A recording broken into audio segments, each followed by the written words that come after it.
How's it going, everybody? This is Dave Meltzer here on Mother's Day. We're going to be talking pro wrestling for the next 2 hours here on Wrestling Observer Live. Our guest in about 35 minutes will be Dusty Rhodes. We'll be talking about his book, Dusty, The Reflections of an American Dream, and Dusty Rhodes is the guy on the hot seat right about now. So we'll have a lot to talk to him, and you can call him as well. First 35 minutes or so of the show, we'll be taking phone calls. You can call us at 1-800-878-PLAY. It's the first time in several weeks that we'll be taking calls. And Brian's here for the first time in God knows how long. I haven't talked to Brian, and this is probably the longest that we haven't talked in... years. Maybe like, what's it been? 6 years? Yeah, probably. Probably. It's been, yeah. Not that we haven't emailed, but I haven't talked to you in a long time. So what's new with you? I don't know. Where do you want to start? Are you engaged? I don't know. I have not been engaged. Okay. That won't be happening for a while. Okay, good enough. When it does happen, it'll probably be longer than 6 weeks before you talk to me after that. But, well, I mean, I think the first thing we should talk about is the sad situation involving the death of Chris Candido a week ago Thursday. And Chris was a really nice guy, and you'll hear that a lot about everyone when they pass away, but Chris was really a nice guy, and it was very tragic, as they all are. And for reasons that, I sort of think I know, and I think one of it is because Chris Candido was, like, really a wrestling fan, you know, and he was, like, if you were a fan and you talked to him, you know, he could empathize with you because that's really what, he was a wrestling fan who ended up becoming a really good wrestler as opposed to someone who kind of watched wrestling or wanted to be a good wrestler but wasn't really a big fan, or someone who let his stardom go to his head or something like that. And so a lot of people, you know, knew him a little bit, and, you know, I mean, and everyone liked him, you know. I mean, he certainly had he was his own worst enemy. He didn't have that many enemies after he left WWE, at least. You know, at that point he had a lot of enemies, but that was a different time in his life. But very sad deal there, and particularly sad the way that it happened, such a fluke thing. Well, I guess it's like the weirdest one of all, except for maybe the Owen Hart death, in the sense of, you know, we watched him on a pay-per-view, and, you know, he broke his leg, and then, you know, it was a nasty-looking injury, but, you know, you didn't expect what would happen next. Yeah, yeah. I mean, we've seen all sorts of injuries on pay-per-view, and then, you know, they're back, they heal and everything like that. And he worked on Tuesday, which I guess is something that can be, you know, debated between now and the end of time, you know, whether they should have let him work on Tuesday. I guess in hindsight you can say they probably shouldn't have. I don't know that would have made a difference because I don't know all the circumstances of the death. But we got a couple of lines available at 1-800-878-PLAY, so you can jump on board. We'll take some calls in a couple of minutes on the current scene. But first of all, Brian, actually, since the last time we talked, it's been quite the month. A lot of stuff happening and a lot of stuff yet to happen as far as the future of the business. We've had the Spike TV deal with UFC. We've had WrestleMania coming in with a huge buy rate, bigger than almost anyone expected. We had the Pride Grand Prix. We had Monday's Raw, among other things. Monday's Raw, which was probably the best Raw in a long, long time, particularly the Shelton Benjamin-Shawn Michaels match. And we're heading up to a couple straight weeks of pay-per-views. This coming Sunday will be the TNA pay-per-view. The week after that will be the WWE pay-per-view featuring JBL and John Cena in an I Quit match, which is a crazy match in the sense of you got two guys who struggled to have a well-below-par match at WrestleMania, and now you're putting handcuffs on them because when you have an I Quit match, your near falls don't matter, and it just makes the match harder. Plus, submission moves mean more, and neither of these guys have ever won a match in their lives with submission move. Which is the real comedy of it. Yeah, and John Cena in his interviews just said that submissions don't matter either. when he was plugging the match. I thought that exact same thing when he said that, and I kind of gave him the benefit of the doubt when he tried to explain that the only way to win was to have your opponent say "I quit." But it was quite comical to hear about an "I quit" match where you could not submit. Yeah, I know. So I wonder if they're going to do a spot where like someone he taps, but didn't say "I quit." Where they tap and don't say "I quit," which would be like so ludicrous. But anyway, thoughts on Monday's Raw or anything else that we just talked about? Well, where should we start? I saw UFC live, and I paid money for it, and it was well worth the money. I don't think I've talked about UFC since I've been gone, have I? No, you haven't been back since UFC. Oh, my gosh. Well, it was great. Particularly... So, okay, now, since we're on the UFC subject, did Randy's girlfriend cost him the win? I have actually had people tell me that. Many people have theorized that. Yes, and I had people tell me that actually the night of the show as well. They said, you know, he's got this new woman, and this has happened in the past with fighters who have gone into new relationships, and they theorized the night of the fight that his girlfriend cost him the fight. Yeah. Now, I will say this. There have been many times in mixed martial arts where I don't want to say new girlfriends as much as stormy relationships and problems and stuff like that.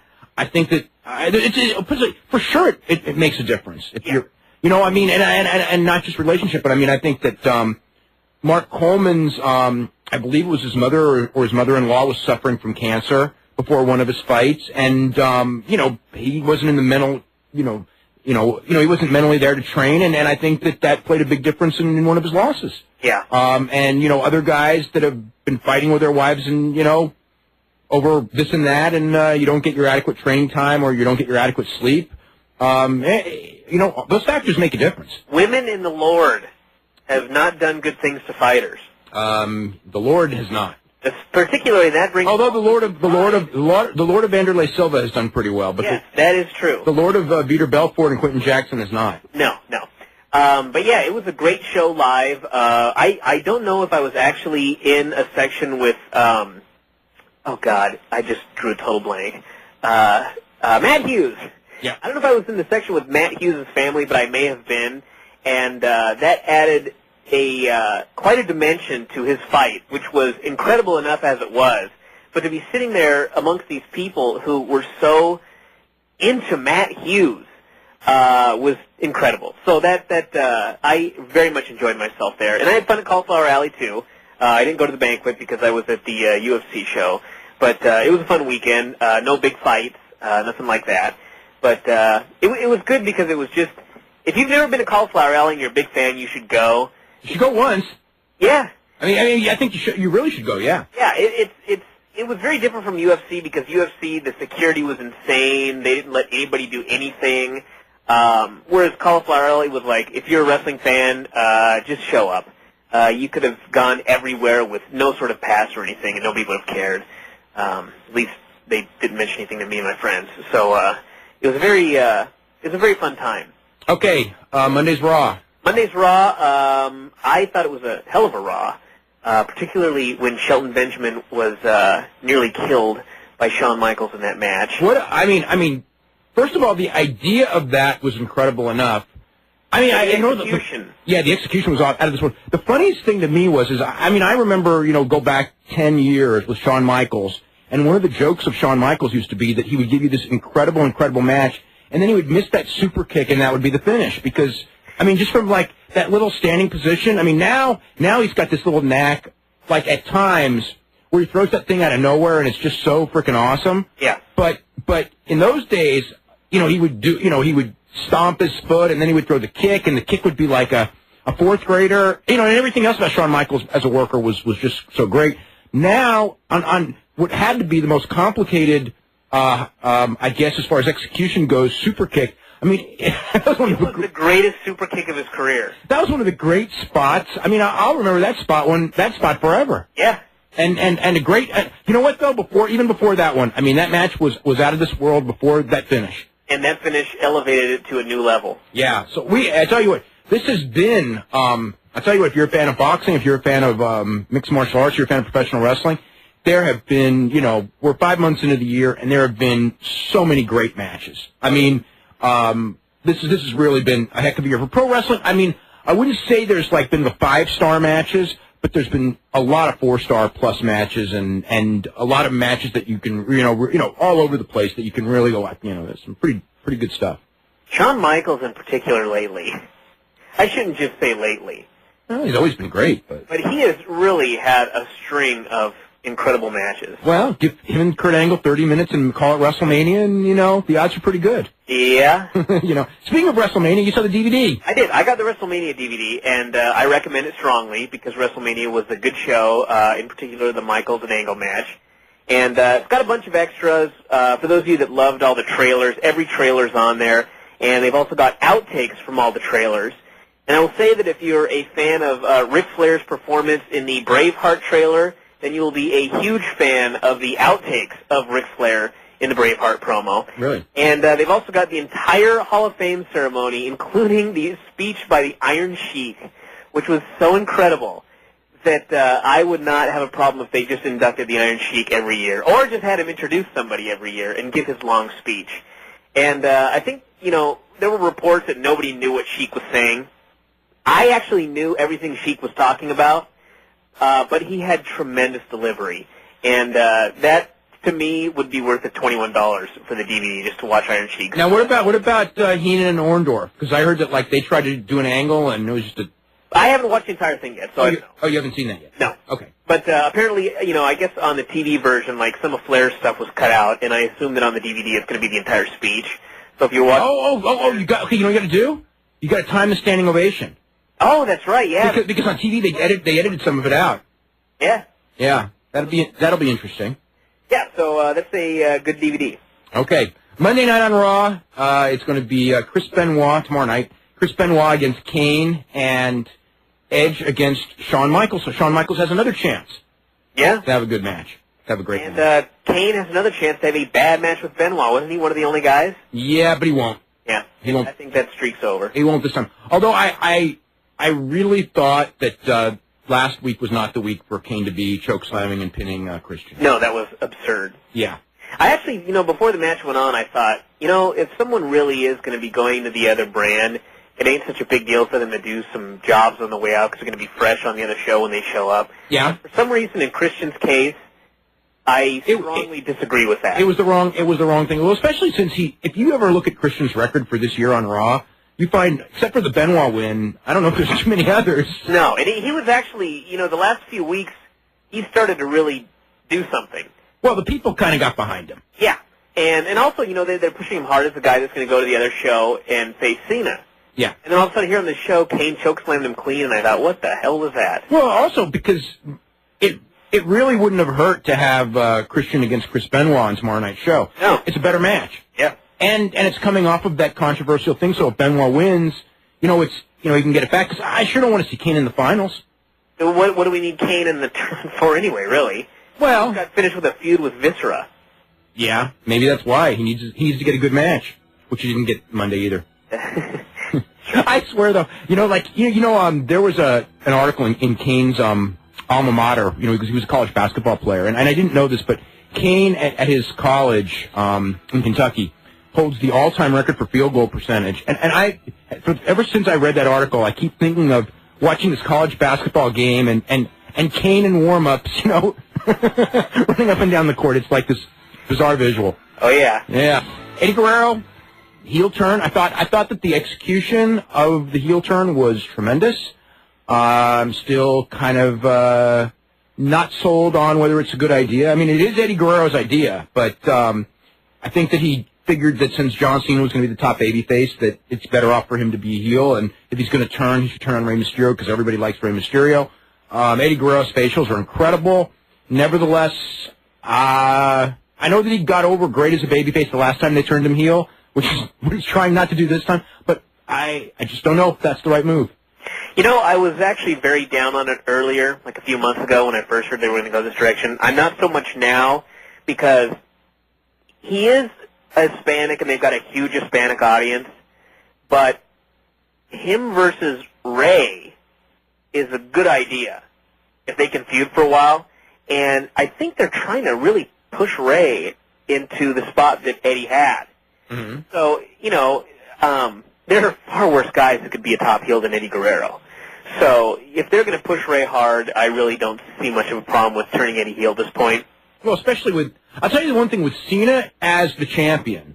They need Eddie. Once they get past JBL, the two things is that you've got both Kurt Angle and you've got Eddie Guerrero, and you can really go, that can carry you 6 months right there. That should hopefully carry till next WrestleMania, to be honest with you. And the thing is that people will stop, talking about how horrible Cena is as much, at least I would say stop for good, but they'll stop because we already have seen with Kurt Angle, time after time that, that's a decent, and often a very good match. And with Eddie Guerrero, I got to think it's at least going to be a good match. Yeah. The thing is, this is the only thing I can hope for, is that Cena will actually improve working with these two guys. Because for some reason he's worked with a lot of I don't know that that's the case after all this time. Yeah, he hasn't improved working with all these guys before. Yeah. So I'm hoping that, maybe a 6-month program with these two guys, something will click. I don't know. Yeah. The other thing, I was going to say, when you get this week's OVW television show, there's an interview segment where Maria brings out the Heartbreakers, okay? And you probably do not have any bricks. Well, I guess you probably don't have any bricks inside your house, but if you did, put them outside, because you might want to throw it through your television set. The reason I say that is because I watched that on Monday night. It was this last Saturday's show, and it just was like, how did you screw this up? It's like sitting there, and you just see these guys get this incredible reaction. Oh, you mean Ohio Valley's great? Yeah, no, you just look at it. Ohio Valley did something. I'm going to throw a brick to the TV. I thought, what could that possibly be? No. Although the shows have not been good lately, but that segment, there's so much charisma between those guys and Mo Green in that segment, and it's kind of like the Mo Green saying goodbye to them, and I think that's what makes it even worse. Is I'm sitting there going why does he have to say goodbye to them? Because the WWE has no clue what they have. Then they've already, they've already pretty much 80% ruined the act anyway. And here the guy, who was an integral part of the act that they're not bringing up because who even knows why, is sitting there and I'm going to come in and I'm going to have a new team, and it's like, why do you need a new team when acts like that don't come along every week? Yeah. So. But anyway. I would like to make a comment about Ohio Valley TV because we've done a lot of recommendations for Ohio Valley, and I'm sure you have as well, but I've gotten a lot of letters from people that have taken up on our recommendation and gotten this stuff, and they all enjoy it. And I actually had somebody from Ohio Valley ask me about a week ago if I was being serious with all of my praise for them. And I was flabbergasted that someone would think that I was exaggerating this, but it is really an entertaining TV show. If you love that style of wrestling, there's nothing better. Well, there's nothing better because there's nobody else doing it. No, and even the bad stuff is still fun. There's some bad matches on those shows that I don't think are that fun. Well, and sometimes, the one thing about it is because some of the guys are so green that sometimes if you want to go with the idea that it's either really good or really bad and I'm going to enjoy it either way, some of the interviews are great, and then some of them are ungodly bad. And then the other thing that you do when you watch it is you just go, look at this great interview Matt Morgan's doing, and now I got to watch him on SmackDown doing the worst stuttering. You don't think that. You just have to look at it and go, God, Matt Morgan is great here, and just enjoy it. And then when they're brought... The interviews where they're backstage and they're telling the guy to do the promo for the localized station, and he's scratching his chin and going, Even stuff like that that's so bad is so campy great. You just got to watch it. Okay, let's get to the phones. We're going to start with James in Tallahassee. James, what's going on? Hey, Dave, Brian, how are you guys doing? Doing very good. Good. What a shame about Chris Candido. Oh, yeah, absolutely. Well, how's Tammy doing? The last that I've heard, she was doing, okay in front of people, I probably should talk to her in the next couple of days, see how she's doing. I had heard that she was going to spend some time with Francine to kind of, I think that last week with all those people around, and I think that it was quite the deal for her to see. Because a lot of the wrestling funerals are very sad because you don't see a lot of people there, and this one was, you really saw how many people liked him, so I think that kind of probably helped her a lot. But, ultimately there's going to come this day where she's sitting there and in the empty house, and she was doing this business where he helped out, and it's going to be a real empty feeling for her for a while, and it's unavoidable. Did you get to go to the funeral? I know you went to Owen Hart's one a few years ago. I didn't go to Owen Hart's funeral, and I didn't. All right, I thought you did. No, I didn't go to Owen Hart's funeral. I didn't go to this one because I thought that my job was to write the issue. To be honest, your issues are a tremendous tribute, and it's a shame you have to write them. Yeah. It's a great tragedy of it that you're writing so great for what you're writing about. The occasions you have to write.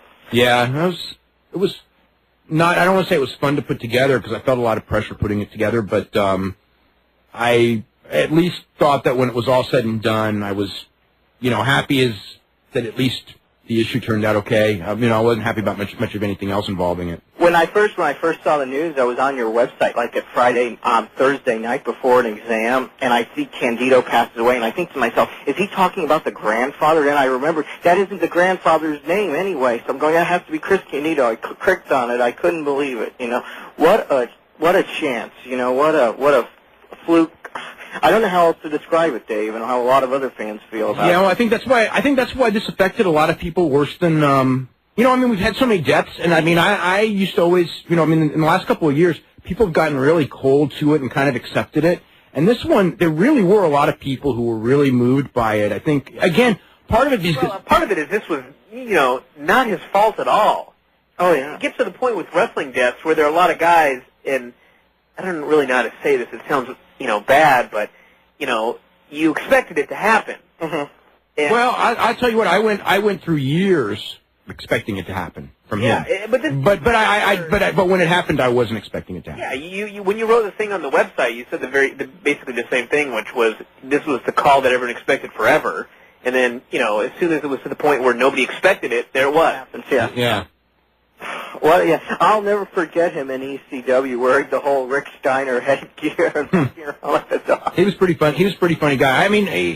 He was funny. He was entertaining. Cornette had him do some really wacky stuff in Smoky Mountain that would have destroyed a lot lot and actually him and balls were like when he the cat thing was kind of stupid, but when he had to wear a baby bonnet and oh yes, that stuff. That stuff would have killed the heat of a normal human being, but he was so entertaining that it didn't hurt him at all, and he ended up becoming a bigger star through it.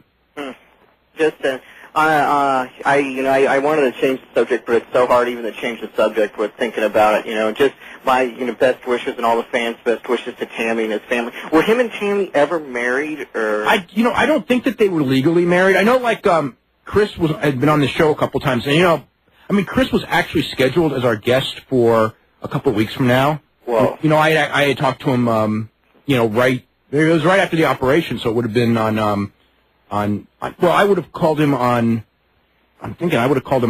Monday, and he would have called me back on Tuesday, so he left the message on Tuesday, and then I called him on Wednesday, but he wasn't in, or maybe he was probably flying back, and then I was calling him I called him Thursday at 6 o'clock, which was pretty eerie in and of itself, because, He passed away at dinner time, didn't he? Yeah, it's probably right around the time I was calling, yeah. And I find out a couple hours later, but with Chris, when he was on the show before, he always referred to her as his wife, and in all the obit things it called her his wife. But I don't know that they ever actually.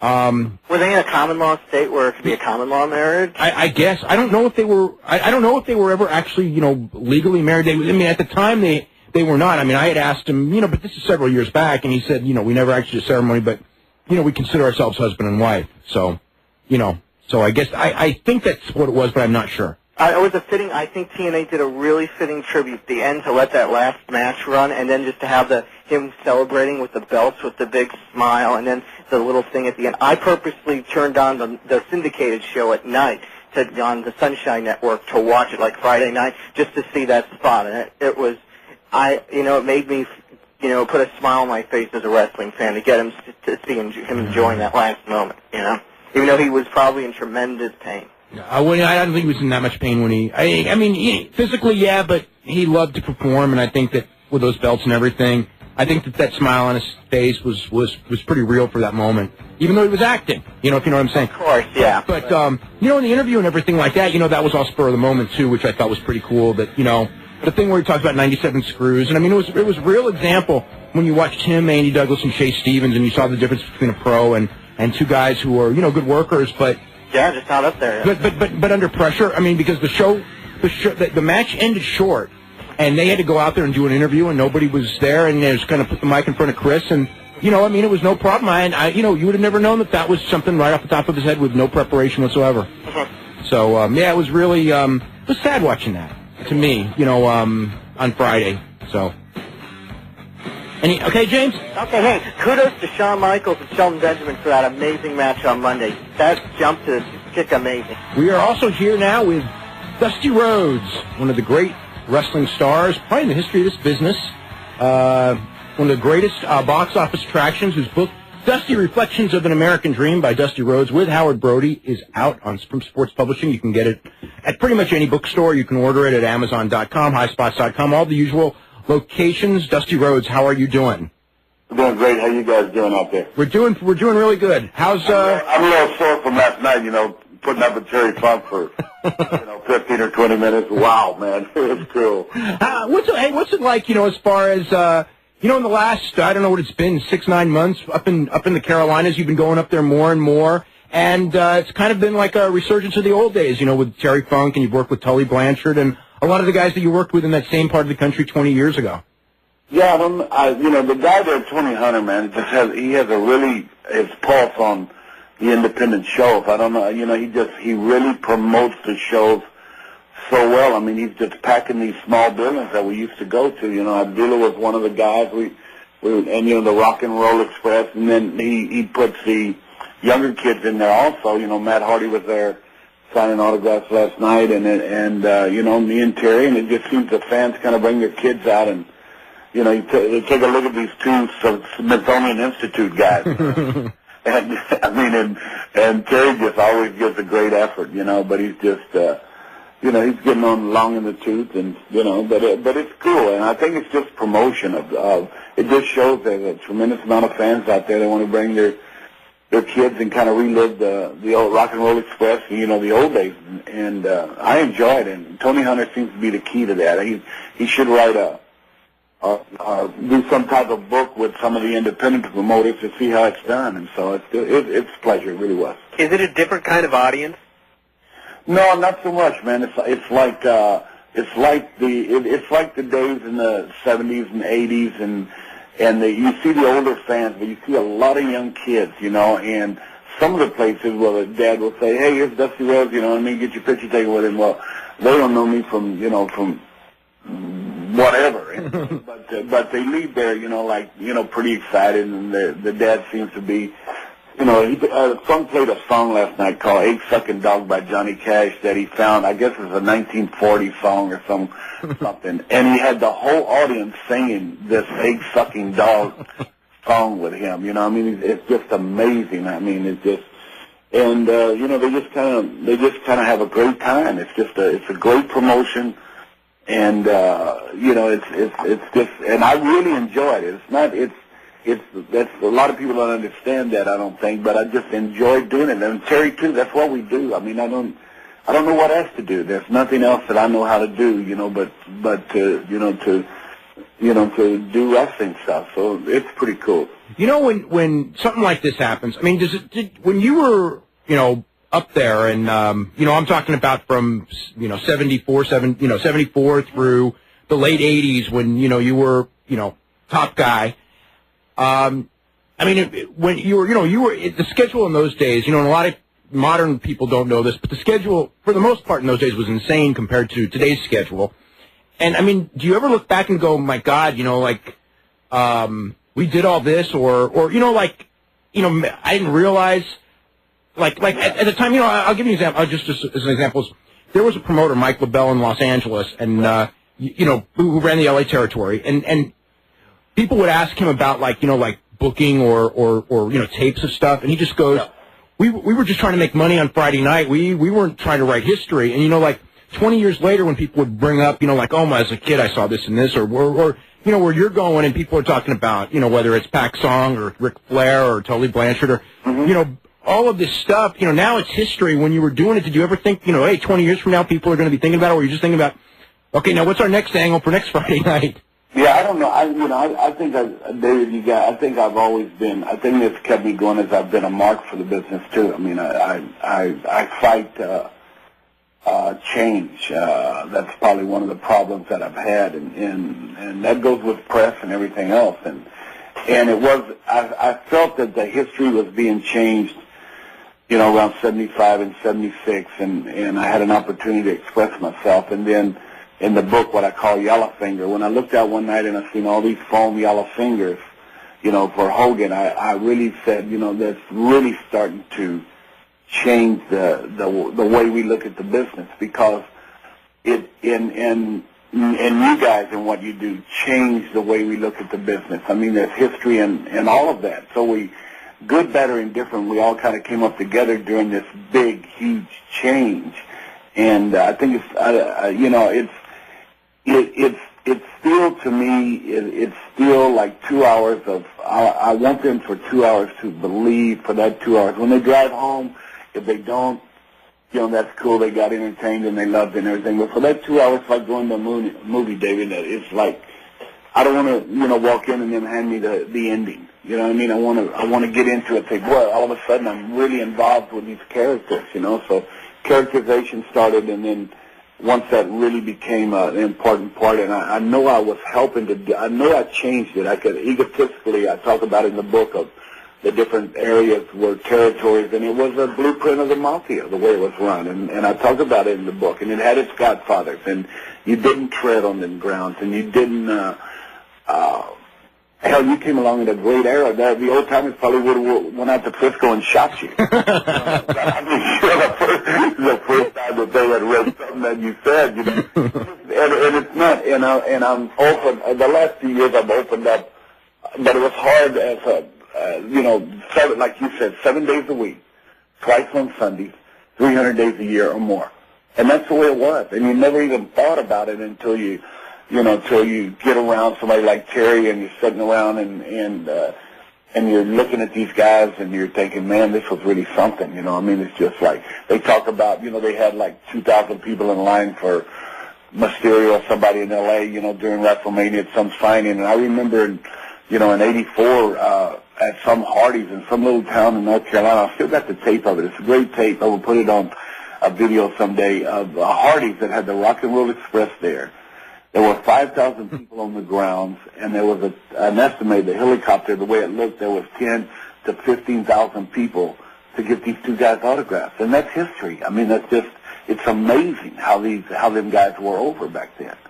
You know, one situation, you know, with obviously as the booker, producer of TNA right now, right? The key, you know, we all know the key thing is television, and, you know, you're handicapped with that television time. It's better than no television time, but it's still not, you know, the optimum thing. I mean, where do you think it stands? Is there any, do you expect a change coming? I positively hope that it is. I don't see a win situation if we don't do that, and I know they're trying very hard Dixie and the people that run our company, because if it was not to do well, it would be such a shame because of the tremendous young guys that I'm able to work with now. And it's different now, David, because I'm not wrestling there with them, so I'm not on top, and I'm not booking myself, and I'm not even you know, the era that was in was, you know, that was the way it was.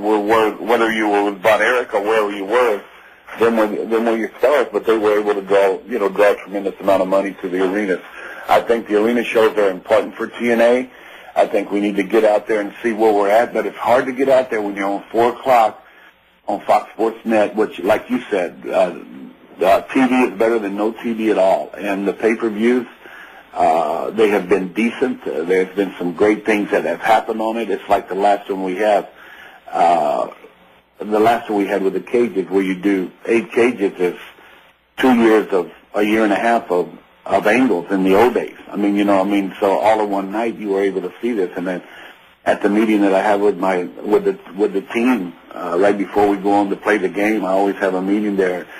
And that's what I said. It's out of my hands. I mean, I kind of built a format and wrote this thing in, and these names are here. And I said, for this thing to be successful, now it's in you guys' hands. And they always step up to the plate. You can always, you can pick something. And that last one there wasn't a match on that thing that didn't have some type of different feel to it and something really different. And it was a shame that, that more people were unable to really, buy into it or see it. Besides the guys, one thing with you guys, I'm talking about with the internet fan. One thing about that fan is they carry TNA right now. I mean, that's our core.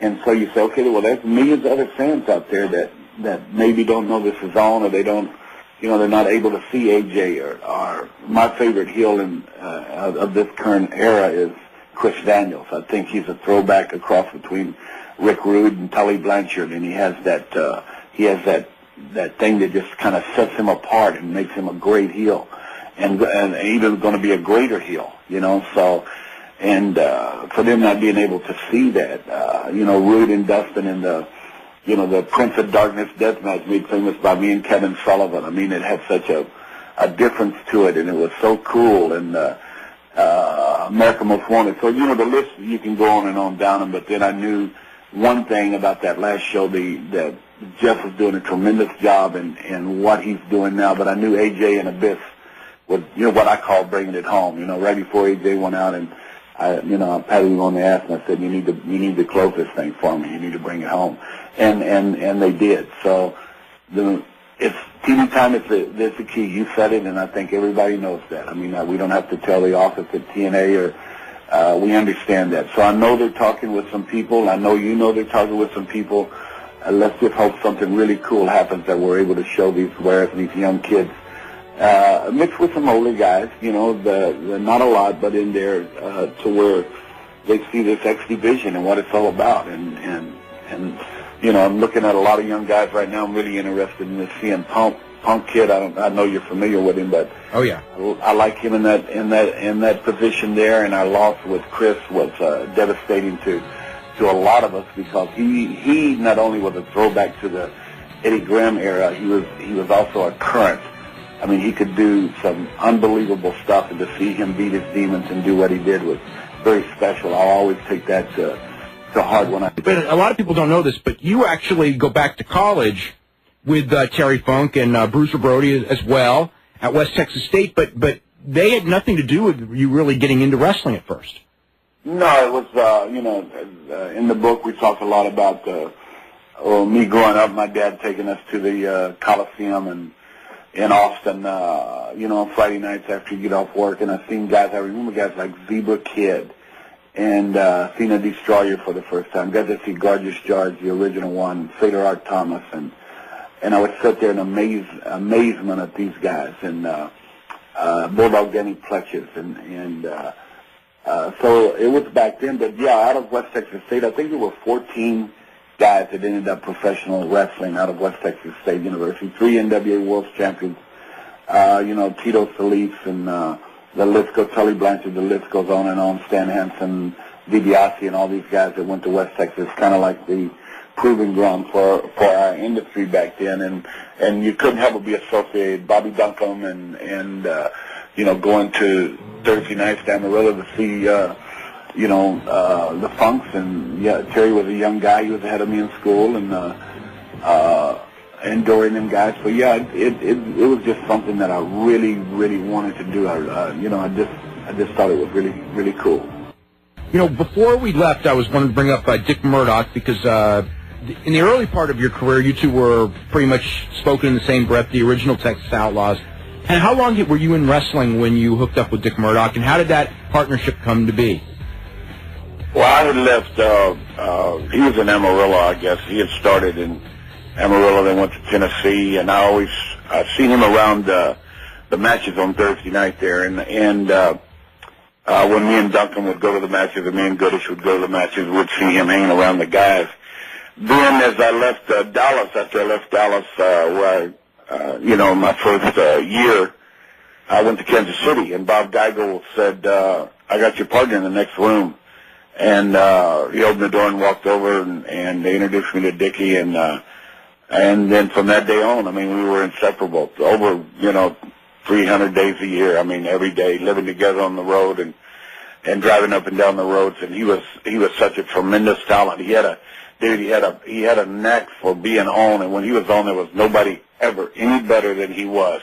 And he had a knack for being nights when he wasn't on, to where he just kind of clowned around and did whatever back then, and it was a pretty serious business back then. And I know at one time Roy Shires and the NWA had, was planning on him becoming world heavyweight champion, and they started flying him to different areas before cable television was in vogue, which thank God, I was on the the front part of that, and some of them liked him, and then some nights he just but we always had that thing in our mind that guys would talk about Murdoch and say, he could work with a broom and have a riot, and that's just about what he could do. I mean, he was tremendous, and in the book I talk about him a lot and dedicate the book to him. But him and Jose Lothario were my two.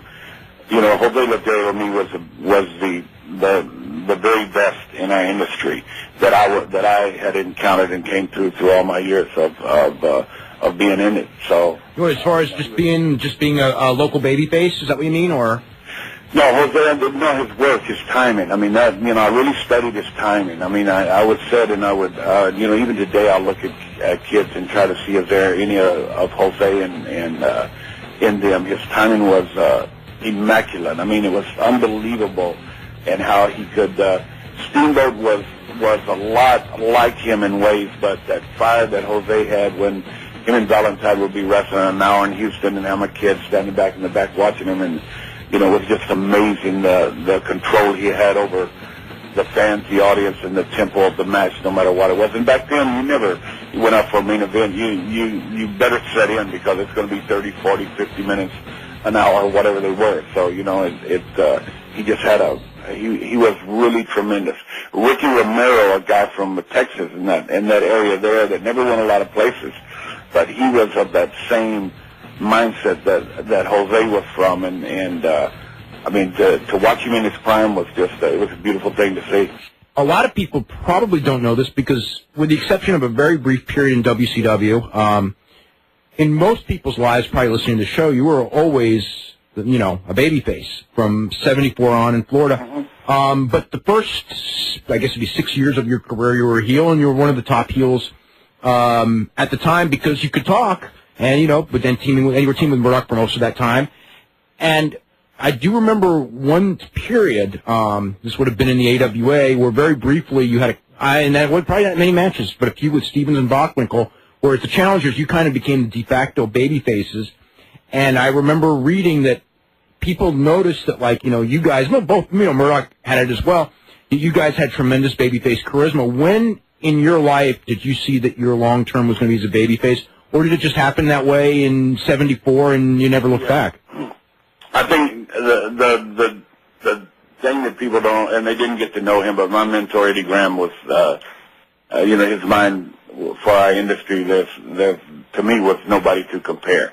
He had I tell a story in the book, and he had a great knack for knowing when. And I always, Mark Lewin told me back in the Detroit area when me and Murdoch were there, he said, and Lewin was a tremendous babyface in his prime, and he said, you have that opportunity to learn what it is to be a heel, and the best babyfaces are guys that were over as great heels. And whether I was a great heel or not a great babyface, that's for history's debate. But the bottom line is I always kind of felt it. And then the match with Jack Briscoe in Miami in '74 was a turning point to where Eddie knew, Jack knew, everybody else knew, but I could feel it, and it was an hour draw.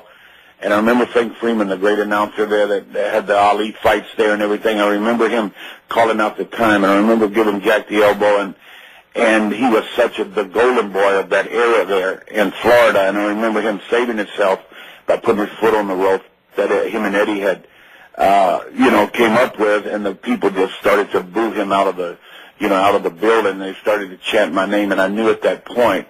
I said, and then we went ahead in the hour left, and the people wouldn't let me leave the ring. And walking back, it was a really moving moment. As I walked back, Eddie was standing there, and he said, "That's the way we do business." He just smiled, and that's all he said to me. And he knew at that point. And luckily, we had standing off in the wings, we had Gary Hart, tremendous manager of Pakistan, the Korean Assassin, and what better, the American Dream, the Korean Assassin, Playboy Gary Hart. From there, it just went to, just went out of sight. So I think I was trying to learn my trade on the other side, so I would know what the guy was thinking that I was in there with, what the heel was thinking, and that made me a better babyface. Now, I want to ask you, how, and it's kind of in the book in the sense that he chose his own path. Nevertheless, When your son Cody was growing up and doing so well in wrestling, I mean, were you thinking, you know, that he's going to follow your other son Dustin into wrestling, or was it never something that he wanted to pursue, or did he not want to pursue college wrestling? Because, you know, for those the last 2 years in Georgia, you know, I mean, he was the top guy in his weight, you know, in the state. Yeah. Yeah, he was Wrestler of the Year. We were very proud of him, just as I am of all my kids. You can tell that by reading the book. But Cody had that, he just had that drive. And when he was not wrestling, where he spent half the year just training so hard to be the best at what he was. But he loved acting. He loved theater, and he was really active in it. And he did some really cool plays. He wrote some poems. One of his poems are in the book. He just had that knack. And I remember the coach at Penn State and some of the other schools that were talking to him at the time. I mean, that was a big time scholarship offer to wrestle. And he said, you know, that's a 300-day a year job, you know, just wrestling in college. He told the coach, and he said, acting is I have that same passion for it. And at 19 right now, he's at him and Teal, they're at the Howard Fine studio in L.A. He's 19 years old. He's pursuing his career and his dream. He was like every other kid. He had all the tapes. He had all the stuff. He had the ring. He did videos downstairs in the basement of him putting on matches, just like I did, just like Dustin did. He had that knack. And I remember the first time Vince met him when he was, I think he was 16 years old, and he walked up and he looked at him, and Barnett was there, of course, and Barnett was talking about how handsome he was, and he said, you know, he looked at him and he said, "You're next," you know what I mean, like that. And I remember driving home with Cody. He says, "Dad, he says, I would love to wrestle for the WWE, you know." And I said, "Well, man, I don't know." I didn't say nothing. I just let him, you know, choose his own way. It was just like when he wanted to drop football and concentrate on wrestling, and it worked. And it was hard, me being a football guy, for him to do that. So, no, he always wanted to be an actor. He's going to be a great actor. He's studying hard. I mean, he's just putting that same passion into that. So he took a different path. My oldest daughter, Dallas Cowboy cheerleader. My youngest daughter, she's an actress. Dustin's in our industry. So I'm proud of all of them. But no, I don't think David. He didn't. You know, I don't think he, you know, bit off on the professional wrestling. Although he, you know, he loved Bob Orton Jr. because he knew he was second generation, and Benoit and Kurt Angle, and he really liked these guys. Mm-hmm. And Austin and all them guys, and then he really now likes AJ Styles. I mean, and I do too. I think he's the most phenomenal athlete in our industry, period, of any athlete that's come in the last 10, 15 years. So I just, no, he never took that path. Now, with Chris Candido, yes. You know, I guess you bumped into him, on the independent scene. Yes. And, got him in, and, I mean, it's in this week's issue. You know, I mean, I would say 3 weeks before Chris died, and of course none of us saw that coming and expected anything like that. You know, Chris emailed me, and it was just like, you know, he was just telling me how happy he was, how his career's turned out, and you know that you know, he said you saved his life. You know, and it was quite the statement. You know, I mean, but tell us a little bit about, you know, bumping into him, bringing him in, and just your feelings on how everything, you know, that whole last week.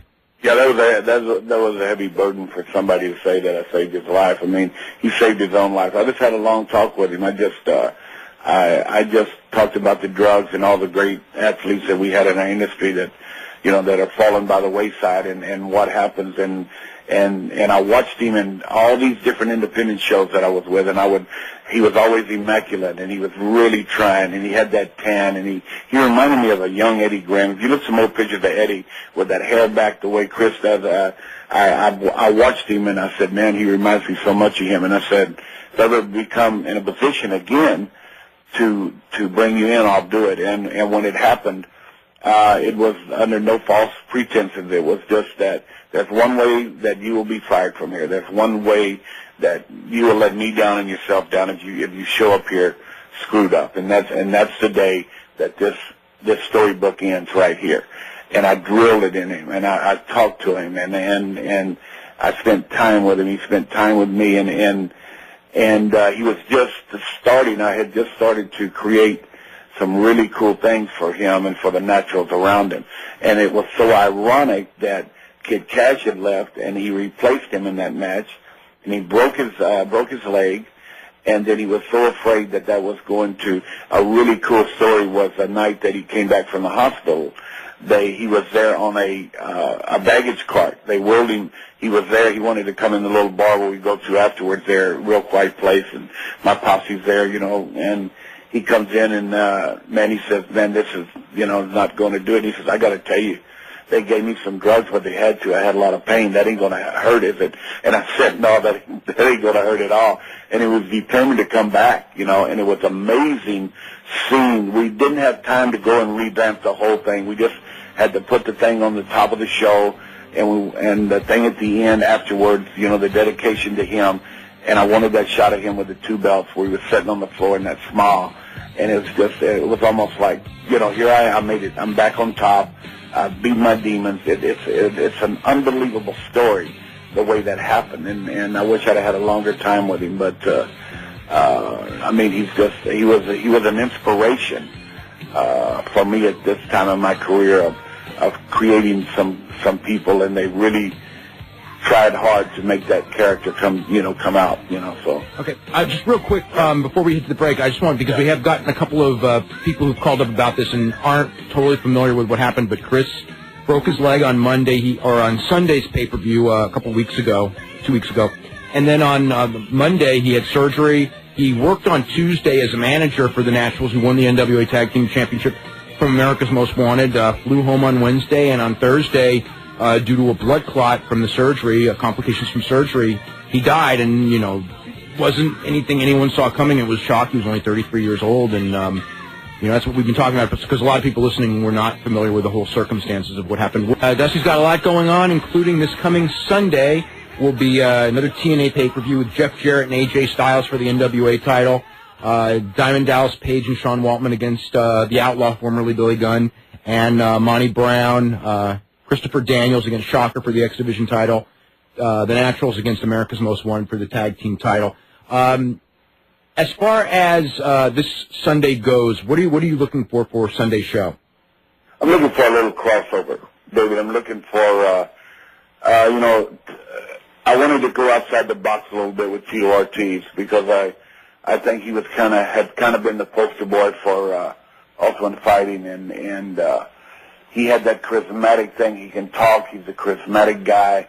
And I kind of compared it back to the Tyson-Steve Austin thing, and how that kind of turned the industry around again for the WWE. And I think that, you know, of course, with better TV time and you know, more time to spend on it would have been really the best. But I don't have time to wait and see what happens, and we have to go on from this week to that week. Jeff Jarrett, the NWA champion, to throw back to the old era. I mean, he's been unbelievably spectacular at what he's been doing lately, and AJ is, we know what he is. So Tito just I wanted to kind of go outside the box and not bringing in an old guy or a special referee or anything like that, except somebody like him. We were lucky enough to get him to do this, so I'm really looking forward to working with him and to you know, taking this thing to a different level, and trying to draw some of their fans maybe in with our fans on this pay-per-view to see what happens, you know. Now, are there any plans to use him after the show?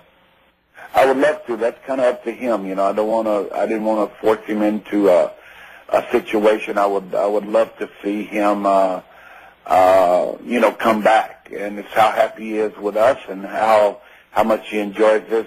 One thing about him, the interview you'll see next Friday on him is he loves fighting. He loves doing what he's doing, and that's his first love. So our industry would take, you know, right now it's taking second to that, but maybe if you know, we treat him good enough and everything is really cool, and he enjoys being around this part of you know, the entertainment industry, then I believe that maybe we could. I surely would, but I would love to bring him back with explode him on the scene with a, you know, a really cool TV time. And I know we keep talking about that, but you guys know how important that is. and you know how it can cuff you, and it's an amazing thing to know that we have him. So I'm really looking forward to this thing. And what are you going to do after 8 cage matches? Yeah. You're gonna. I mean, when you really get down and think about it, what are you going to do that kind of stirs the imagination? And I think this will. And he's on Best Damn Sports Show next week. So I think this might might get it. We also got a tremendous video coming out on the next show that Sahara had shot on AJ Styles. I had a vision of something that I wanted done kind of in a movie way, and I think it's going to really be an emotional thing that's going to air. So that might help us bump into that Sunday, as we kick this thing off. Do you feel like you're in a unique spot right now because there's pressure from all sides to produce immediately? At the same time, the best thing is the slow build, as we finally saw this year with WWE when they had the big success at WrestleMania, because they didn't rush things like they've been doing for this last several years. And yet at the same time, you don't, if you try to rush things, I almost want to say, you don't want to waste angles before you have good TV time, because at that point they're going to be, if you have a great idea, it can be more valuable later, so to speak. So you're in a real weird situation, but yet you have all these outside forces saying, we want you to produce right now. You've got to get a big buy rate this week, and all these guys that are, the natural thing, just looking for positions and everything. It's been a real interesting thing. I mean, even with like the Kevin Nash situation, how does this compare to say, the booking with Crockett, where it was entirely different kind of pressures? Then you were in like the war of all wars. Now you're kind of starting at the bottom and trying to, I guess, get into the war of all wars again if everything goes perfectly. Yeah, that would be the ideal situation. But you should be my assistant. I should be yours, because you have that understanding of what's really going on, and that's true. If you cut a guy's head off this week, let's say we're going to cut a guy's head off. I'm just saying that out of the blue, and then all of a sudden we're on this unbelievable time thing, and I said, why don't we cut a guy's head off? Well, we just did that, I mean, so it's tough, but it's exciting to think maybe something can happen that leads us into that. I think even Spike TV or all these other TVs that are out there, and all these cables and all these people that hopefully we're conversing with can see that, hey, Tito Ortiz, that's kind of outside the box. Hey, here's AJ Styles, here's Jeff Jarrett, here's America Most Wanted, it's Chris Daniels and Sabin and Shane and these guys. And our two girls are tremendous, Trinity and Tracy, and then with BG James, who can still talk his ass off, and Dallas and them guys. So all them guys, forget my phone's ringing here, but that's okay. It's another one. And it is a situation that is conducive sometimes for almost failure, but it's just, I enjoy doing it. I enjoy the fight. I think that I really do. Going back to the fight in the 80s, okay, in wrestling, of course, in 84, when Vince went national, the business totally changed from what it had been for years and years. And what you ended up with, I kind of, when looking back on it, we had Vince, who was just, an incredible promoter and had a vision and changed the business. And then you were, with Jim Crockett, you were became the all-star team of the wrestling against the all-star team of the promotion. And it was a national war, take no prisoners. At what point did you sense that the tide was turning and it wasn't working out? I mean, because there was a period there where, obviously for a while, both companies were doing tremendous business, and then, things went bad. And then Jim Crockett was gone within a couple of years. It was actually pretty quick. From 87, everything looked great, and then by the end of 88, everything, said turn around the company. Well, in 87 and 88 is when the two things happened. In that era, one drastically was when Crockett sold to corporate America, to this corporate machine that did not understand our business, didn't study our business like you did, or like I do. They didn't know the business. They just seen the marketing value, and they seen some numbers and stuff that we had done, and nobody was over like Yellowfinger. When them yellow foam fingers came out, and that thing started to snowball, and WrestleMania came on, It was just a genius stroke of what happened. And you know what, like even now, I'm not, you know, when you say booker, it's not, you're not a booker unless you're running towns and arenas and territory. I mean, running every night, you know, 7 days a week. That was Crockett. We were out there, man. We would just, well, if he would go, we'd go head up in Philadelphia, and they would sell out the Spectrum, we'd sell out the Civic Center. And it was a great time for the wrestling fans. And for that to be that way again, this company has to move into that direction. TNA has to move in that direction. Or otherwise we're going to be stuck with another ECW. Or, you know, we're going to be stuck in something that so many guys are wanting work, and so many guys are out there, so many young kids. Where's the next Ric Flair, Dusty Rhodes, Hulk Hogan? Where are these guys coming from? And they're out there, but to be able to make them be the best, they have to have a format. They have to have a stage to present this on. And I think that's our biggest, our biggest job right now is to make that happen. But the Crockett era, there was cars. Everybody had Mercedes. They were, it was lined up. I think I know you had to probably bite your finger off, but I was named Booker of the Year in 1986. And I had to share that with the kid, what's his name, from Oklahoma. But anyway, I mean, so we were doing something right. I mean, it was a magical time. I mean, that era was just unbelievable. And it started in 1974 with the American Dream character, and it started to build to where the interviews became important, to where marketing became important, to where the selling of the product became important. And that is behind the scenes that, like, people that are just casual fans, they don't know or they don't understand. But the proof that still works was last night in Gaffney, South Carolina. It's that simple. It's that easy. If it's promoted right. Just want to start getting the phone calls now. We're going to go to South Carolina. And Dennis, you're first up with Dusty Rhodes. Hi, Dusty. Hey, buddy. It's great to be able to be online with you tonight. It's good to have you, Dennis. What's up, bud? Hey, brother, I was in Gaffney last night. Wow, what an exciting show, brother. You and Terry Funk, y'all just beat the hell out of each other. It was awesome. Well, you got to protect yourself at all times with him, man. I mean, you don't know, what he's going to do, where his chair is coming from, or what's going down. But I enjoy you being there. I really appreciate the support, and I know he does, and I know Tony Hunter and that whole promotion does. And it was a great time. It was fun. Hey, I'm fortunate to live in the upstate here in South Carolina and be able to see the Carolina Championship Wrestling shows. You were talking earlier about Tony Hunter writing a book for the other guys. Hey, it's his website, CarolinaChampionshipWrestling.com. That's how I stay in tune with where the wrestling shows are going to be. And I saw last night on the program November 19th in Spartanburg. Oh, the Starcade deal.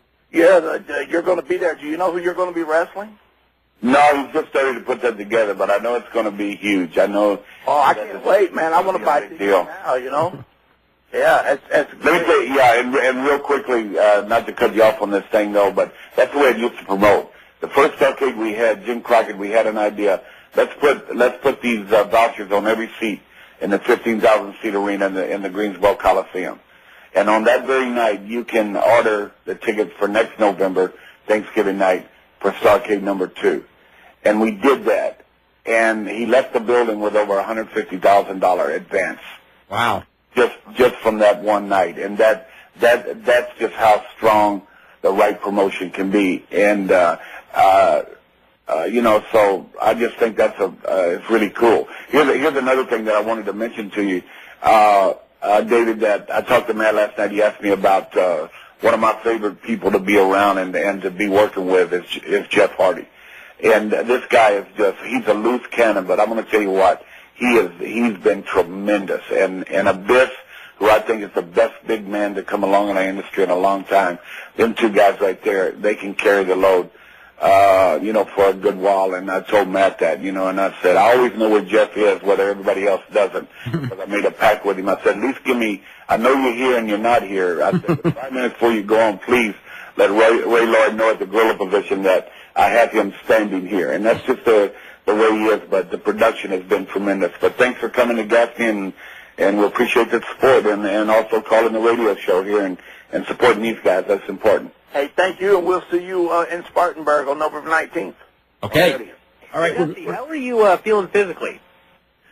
Like I said, I'm a little sore from last night. My knees are, but I train. Well, I never trained hardly before because we was on the road all the time, but about 3 times a week. Cody got me into, to training, and I feel good. I had my physical, and everything is good with that. My blood pressure was like 140 over 78, and it's just, everything's, knock on wood, I think I can't stop because this is what I do, and I think when you stop, I'm not only finished the book, but working on a screenplay and a pilot for television right now. My first movie, I wrote a screenplay. I want to produce and direct a movie. And that's my next goal. I want to, hopefully by October, we'll be able to start shooting the movie down in Florida, and just something for the Sundance Film Festival. So, what type of thing would you like to do a movie on? The movie that I wrote was just the old Southern type movie about a football town, a small town that everything was around the Friday night lights, the football there, and it's about a stalker that was a Vietnam veteran who's stalking the head cheerleader, and it's pretty cool. I enjoyed writing it and putting it together, and I'm working right now with Howard Brody on a pilot for a TV called Dusty's Place about an ex-wrestler that owns a bar, kind of like Cheers. Mm-hmm. Different characters are in there, and different things happen, and so I'm staying really busy with that. And the motivational speaking, my website, DustyRoseWrestling.com, is a really cool site to find out all the things we're doing and what's new and what's going on. So I want to stay busy. I want to reinvent myself every day, whether it's good, bad, or indifferent. But right now, I'm just really I'm in this foxhole in this fight with TNA. I really want to make this thing happen and see it happen and prove something to myself. When I went back, David and Brian, was asked to come back and do this, I just said, I want to do something that I didn't do before, and that's to take a longer look at the X division and look at what's going on and what's current and what can be really new, with a 6-sided ring. And, I'm sure when Eddie's turned over in his grave the first time we put that up, but it's worked out really well. I'm really high on Shocker, this kid from Mexico. I mean, I'm just, I think he's going to be a big star with us. And, so there's a lot of good things happening. More Latin guys need to come into the picture because most of a lot of our country is the Latinos right now, and I've always believed in that. It goes back with Jose Lothario. So, being able to do that in a different way and seeing the other side of me and not being able to, it would be very easy for me right now because one of the hardest things that we have is the rift between me and Jeff Jarrett. And, it would be easy to say, okay, I'm just going to book myself with Jeff Jarrett, you know what I mean, and see what happens because Jeff could handle it. I mean, he's a throwback. I can't tell you how much I think of his work and the things that he does. So, I'm really positive about TNA. I think it's got a chance. So we just keep our fingers crossed. Have you done a lot of coaching on interviews? Because that kind of seems to be something in wrestling today that a lot of guys have a problem with. And Terry, in fact, wrote, I'm working with AJ a lot because I think he's really, Brad Armstrong was one of in the dressing room, if you knew Brad Armstrong, I've seen him last night, he looks tremendous. And Brad Armstrong had such a great personality. And if you could get him to portray that, and AJ's got a great personality. So I just have to drop that from Gainesville, Georgia thing and just say, hey, this is phenomenal AJ Styles, and this is, and he can express himself like he does, behind the scenes. I think that's the only thing missing with him right now because he just, I'm really in a good position because I have what I think is one of the best skills in the industry in the NWA champion Jeff Jarrett, and I have the poster boy for our new company, just like we do with Sting. One other thing you asked me a while ago real quick, David, we talking about the fall or when it started to turn. Yeah. We had Magnum TA in a position to compete with Hulk Hogan and Yellow Fingers and all that thing. We were when he went down, that's when it started to turn. Because he was a movie star type guy. I mean, the fans loved this kid, okay? And he was in a position, I remember one of the magazines had a cover of him and Hogan on it. And I was looking at it in the Crockett office, and I said, here we go. This is where the battle really starts. You know, we need to get him in a movie. We need to get him on the scene. We need to get him on talk shows. And then when he went down, that was really the start of when that thing started to turn. And when the contracts came into play, that also was a bruising. And thank God it did. I mean, now everybody's making a lot of money, and that's cool, and they earn their money.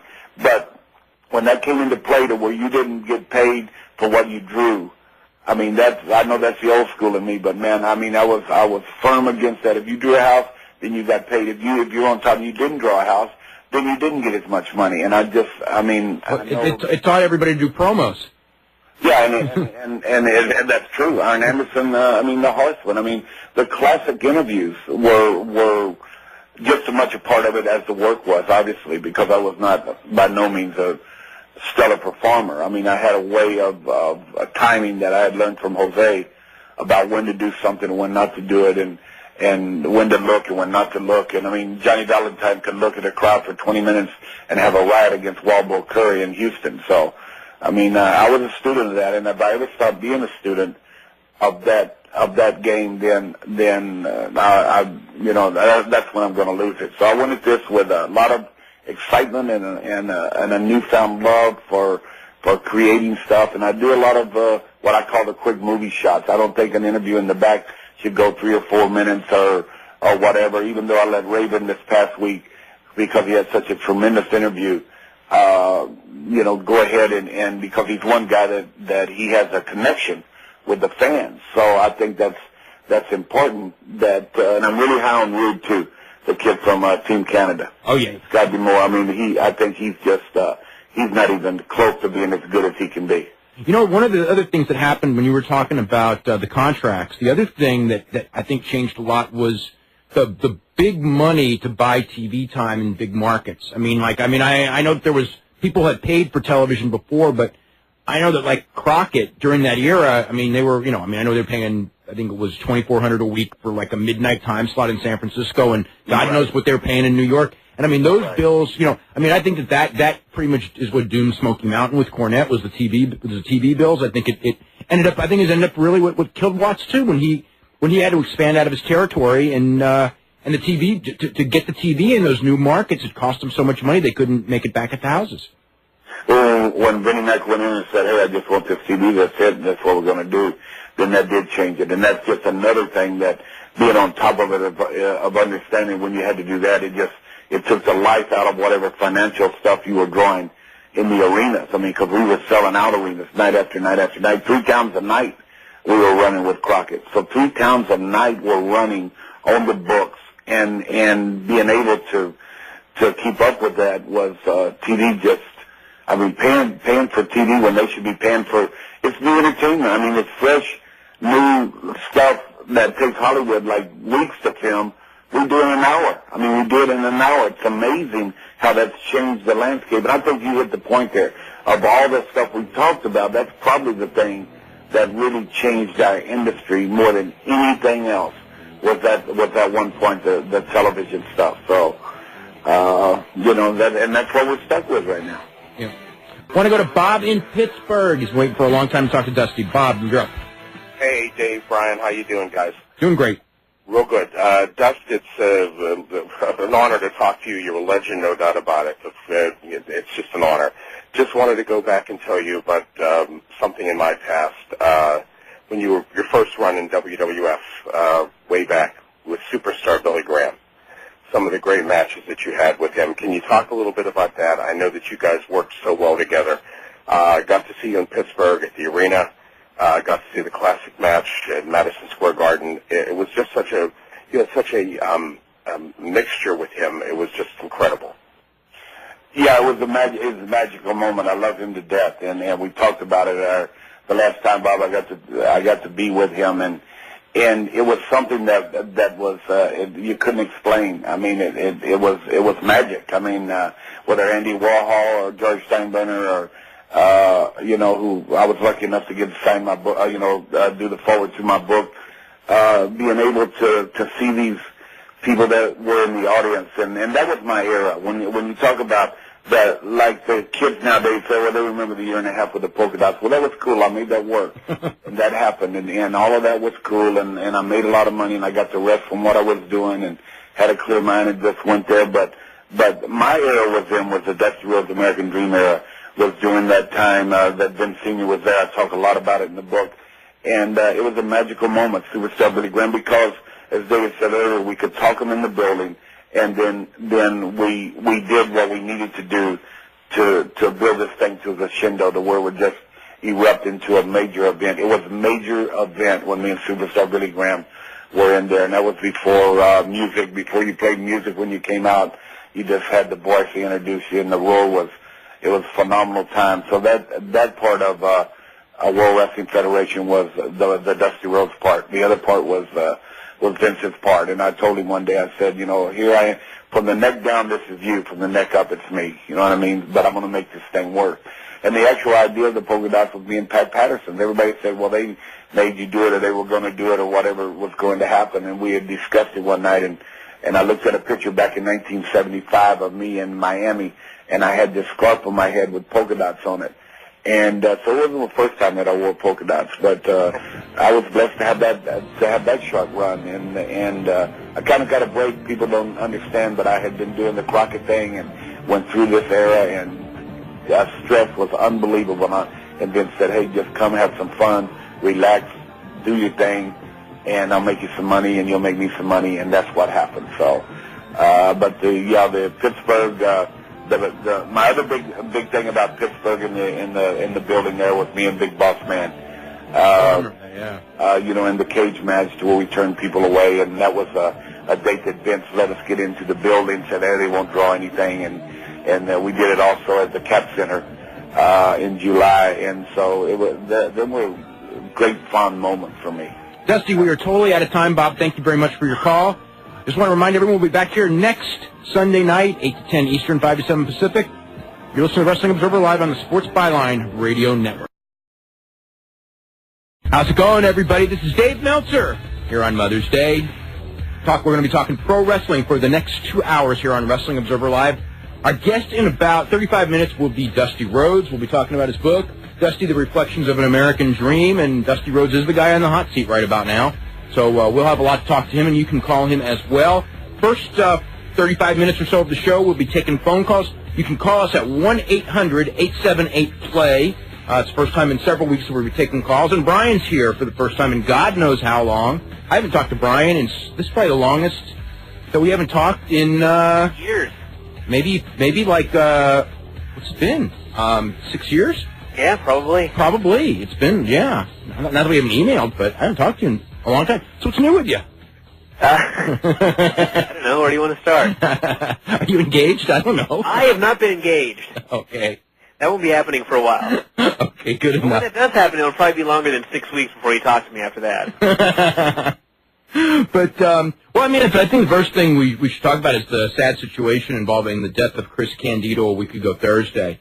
And Chris was a really nice guy, and you'll hear that a lot about everyone when they pass away, but Chris was really a nice guy, and it was very tragic, as they all are.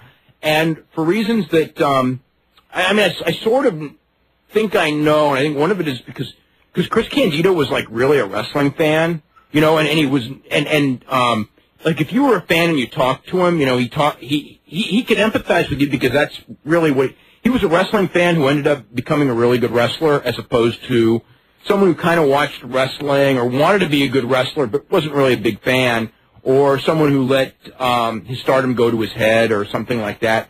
And so a lot of people, knew him a little bit, and, and everyone liked him, you know. I mean, he certainly had he was his own worst enemy. He didn't have that many enemies after he left WWE, at least. At that point he had a lot of enemies, but that was a different time in his life. But, very sad deal there, and particularly sad the way that it happened, such a fluke thing. Well, I guess it's like the weirdest one of all, except for maybe the Owen Hart death, in the sense of, I saw UFC live, and I paid money for it, and it was well worth the money. I don't think I've talked about UFC since I've been gone, have I? No, you haven't been back since UFC. Oh, my gosh. Well, it was great. Particularly. So okay, now, since we're on the UFC subject, did Randy's girlfriend cost him the win? I have actually had people tell me that. Many people have theorized that. Yes, and I had people tell me that actually the night of the show as well. They said, you know, he's got this new woman, and this has happened in the past with fighters who have gone into new relationships, and they theorized the night of the fight that his girlfriend cost him the fight. Yeah. Now, I will say this. There have been many times in mixed martial arts where I don't want to say new girlfriends as much as stormy relationships and problems and stuff like that. I think that for sure it makes a difference. If you're, you know, I mean, and not just relationship, but I mean, I think that Mark Coleman's, I believe it was his mother or his mother-in-law was suffering from cancer before one of his fights, and you know, he wasn't in the mental, he wasn't mentally there to train, and I think that played a big difference in one of his losses. Yeah. And, you know, other guys that have been fighting with their wives and, you know, over this and that, and you don't get your adequate training time or you don't get your adequate sleep, you know, those factors make a difference. Women in the Lord have not done good things to fighters. The Lord has not. Particularly that brings. Although the Lord of Vanderlei Silva has done pretty well, but yes, that is true. The Lord of Vitor Belfort and Quentin Jackson has not. No. But yeah, it was a great show live. I don't know if I was actually in a section with. Oh God, I just drew a total blank. Matt Hughes. Yeah. I don't know if I was in the section with Matt Hughes' family, but I may have been, and that added quite a dimension to his fight, which was incredible enough as it was. But to be sitting there amongst these people who were so into Matt Hughes was incredible. So I very much enjoyed myself there, and I had fun at Cauliflower Alley too. I didn't go to the banquet because I was at the UFC show, but it was a fun weekend. No big fights, nothing like that. But it was good because it was just. If you've never been to Cauliflower Alley and you're a big fan, you should go. You should go once. Yeah, WrestleMania DVD, and I recommend it strongly because WrestleMania was a good show, in particular the Michaels and Angle match. And it's got a bunch of extras. For those of you that loved all the trailers, every trailer's on there. And they've also got outtakes from all the trailers. And I will say that if you're a fan of Ric Flair's performance in the Braveheart trailer, then you will be a huge fan of the outtakes of Ric Flair in the Braveheart promo. Really? And they've also got the entire Hall of Fame ceremony, including the speech by the Iron Sheik, which was so incredible that I would not have a problem if they just inducted the Iron Sheik every year, or just had him introduce somebody every year and give his long speech. And I think, you know, there were reports that nobody knew what Sheik was saying. I actually knew everything Sheik was talking about, but he had tremendous delivery. And that, to me, would be worth the $21 for the DVD just to watch Iron Sheik. Now, what about Heenan and Orndorff? Because I heard that like they tried to do an angle and it was just a. I haven't watched the entire thing yet, so I don't know. Oh, you haven't seen that yet? No. Okay. But apparently, you know, I guess on the TV version, like some of Flair's stuff was cut out, and I assume that on the DVD it's going to be the entire speech. So if you're watching, you got. Okay, you know what you got to do? You got to time the standing ovation. Oh, that's right. Yeah. Because on TV they edited some of it out. Yeah. Yeah. That'll be interesting. Yeah. So that's a good DVD. Okay. Monday night on Raw, it's going to be Chris Benoit tomorrow night. Chris Benoit against Kane and Edge against Shawn Michaels. So Shawn Michaels has another chance. Yeah. To have a good match. To have a great match. And Kane has another chance to have a bad match with Benoit. Wasn't he one of the only guys? Yeah, but he won't. Yeah. He won't. I think that streak's over. He won't this time. Although I really thought that last week was not the week for Kane to be chokeslamming and pinning Christian. No, that was absurd. Yeah. I actually, you know, before the match went on, I thought, you know, if someone really is going to be going to the other brand, it ain't such a big deal for them to do some jobs on the way out because they're going to be fresh on the other show when they show up. Yeah. For some reason, in Christian's case, I strongly disagree with that. It was the wrong thing. Well, especially since if you ever look at Christian's record for this year on Raw, you find, except for the Benoit win, I don't know if there's too many others. No, and he was actually, you know, the last few weeks, he started to really do something. Well, the people kind of got behind him. Yeah, and also, you know, they're pushing him hard as the guy that's going to go to the other show. Yeah. I mean, I think you really should go. Yeah. Yeah, it was very different from UFC because UFC, the security was insane. They didn't let anybody do anything. Whereas Cauliflower Alley was like, if you're a wrestling fan, just show up. you could have gone everywhere with no sort of pass or anything, and nobody would have cared. At least they didn't mention anything to me and my friends. So it was a very fun time. Okay, Monday's Raw. Monday's Raw, I thought it was a hell of a Raw, particularly when Shelton Benjamin was nearly killed by Shawn Michaels in that match. I mean, first of all, the idea of that was incredible enough. I mean, the execution. The execution was out of this world. The funniest thing to me was, I remember, go back 10 years with Shawn Michaels, and one of the jokes of Shawn Michaels used to be that he would give you this incredible match, and then he would miss that super kick, and that would be the finish. Because, just from, like, that little standing position, now he's got this little knack, like, at times, where he throws that thing out of nowhere, and it's just so freaking awesome. Yeah. But in those days, he would stomp his foot, and then he would throw the kick, and the kick would be like a fourth grader. And everything else about Shawn Michaels as a worker was just so great. Now, on what had to be the most complicated, I guess, as far as execution goes, super kick. That was the greatest super kick of his career. That was one of the great spots. I'll remember that spot forever. Yeah. And a great, you know what though? Even before that one, that match was out of this world before that finish. And that finish elevated it to a new level. Yeah. So I tell you what, this has been, I tell you what, if you're a fan of boxing, if you're a fan of mixed martial arts, you're a fan of professional wrestling, there have been, we're 5 months into the year, and there have been so many great matches. This has really been a heck of a year for pro wrestling. I wouldn't say there's like been the 5-star matches, but there's been a lot of 4-star plus matches and a lot of matches that you can, all over the place that you can really go like, there's some pretty good stuff. Shawn Michaels in particular lately. I shouldn't just say lately. Well, he's always been great, but he has really had a string of incredible matches. Well, give him and Kurt Angle 30 minutes and call it WrestleMania, and, the odds are pretty good. Yeah. Speaking of WrestleMania, you saw the DVD. I did. I got the WrestleMania. We watched him on a pay-per-view. And, he broke his leg, and then, it was a nasty-looking injury, but, you didn't expect what happened next. Yeah, yeah.